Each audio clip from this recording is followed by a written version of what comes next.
So I've wanted to be a doctor for pretty much as long as I can remember. Not to sound like a cliche, but my dad was a physician. I remember growing up really revering my dad and saw how much he got out of being a doctor and how much it fulfilled his life. And so I grew up around physicians. I can remember specifically with orthopedic surgery, shadowing the sports medicine doctor on the football team and just really falling in love with that. So as cliche as it sounds, I've wanted to be a doctor for as long as I can remember. So I chose orthopedic surgery mostly just from experience. I really, personality-wise, got along with the orthopedic surgeons in my community. And then as I got into medical school, I just really loved the science behind it. I loved the anatomy behind it. I loved the surgical aspect of it. And most importantly, what I loved about orthopedic surgery was how the patients typically did well. They typically came in with a problem, I could fix the problem, and then they got on with their life in a more positive way.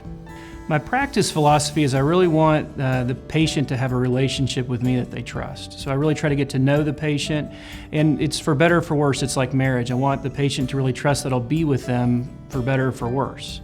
So advice that I would give to patients when you're looking for a new physician is, number one, ask your friends and family. Have they had an experience with a physician that they trusted? Number two, try to find a high volume group. The one thing that we can say in hip and knee replacement is the volume of your surgeon makes a difference. So you really want to seek out those providers or those surgeons that do a lot of hip and knee replacements as part of their practice. So fields of study that interest me.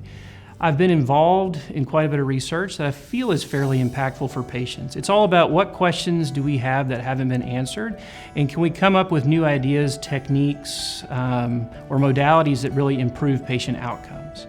So I've been very involved in clinical research in terms of improving especially early recovery outcomes and speeding up recovery and the safety of recovery.